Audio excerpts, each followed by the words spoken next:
আল বেদায়া one নিহায়া। 5 নম্বরে নাকিদুল হাদিস ইমাম আব্দুল বাকি জুরকানি রহমাতুল্লাহ আলাইহি, তিনার কিতাবটার নাম হলো শারহুজ জুরকানি আলাল মাওয়াহিব। কয় নম্বর গেল?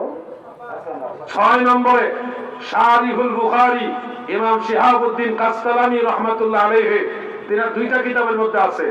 1 নম্বর হলো মাওয়াহিবুল লাদুনিয়া আর দ্বিতীয় হলো ইরশাদুস সারি শরহে বুখারী।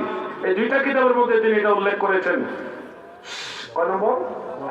6 গেল। 7 নম্বরে ইমামুল হারামাইন ইমাম মুল্লা আলী কারি হানাফি রাহমাতুল্লাহ আলাইহি মিরকাতুল মাফাতিহ শরহে মিশকাতুল মাসাবিহ, সেই কিতাব সহ আরো দুই একটা কিতাবে তিনি এটা উল্লেখ করেছেন।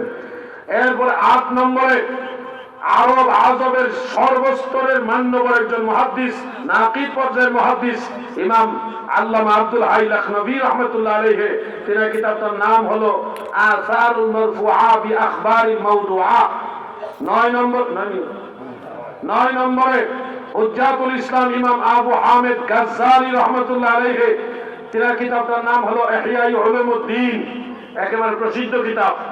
10 নম্বরে জগৎ বিখ্যাত উমদাতুল কারি শরহে বুখারী, যেটার মুসান্নিফ হলো ইমাম বদরউদ্দিন আইনি হানাফি রাহমাতুল্লাহ আলাইহি।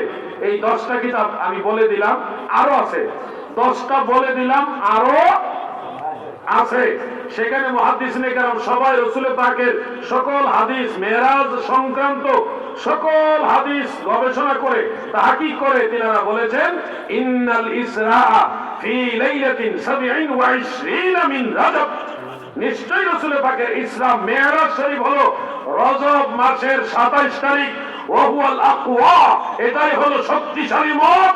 ওয়া আলাইহি আমালুল মুসলিমিন, ইহার উপরে মুসলমানরা 1400 বছর আমল করতেছে। সুবহানাল্লাহ। আব্দুল হাই লাখনবী বলেছেন ওয়া কাওয়াহু বা'দুহুম, মুহাদ্দিসিনে কেরাম বলেছেন এটাই শক্তিশালী মত।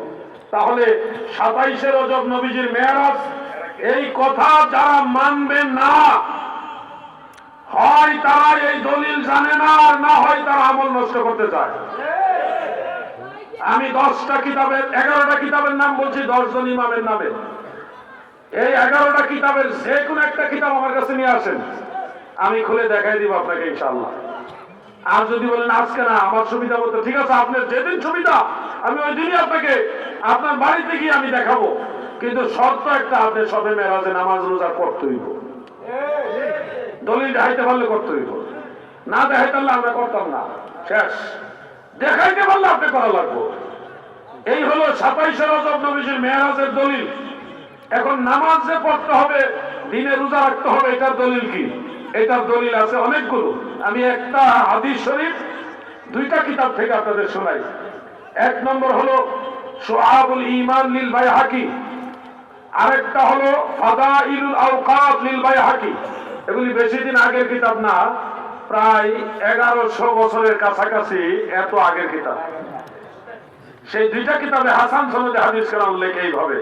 عن سلمان الفارسي رضي الله تعالى عنه قال قال رسول الله صلى الله عليه وسلم في رجب ليلة ونهار من صام ذلك اليوم كان كمن صام من الدهر 100 سنة ومن قام تلك الليلة كان كمن قام من الدهر 100 سنة وهو 30 من رجب। سبحان الله। হযরত সালমান ফারসি বলেন, আল্লাহর হাবিব বলেন, উম্মতেরা গো,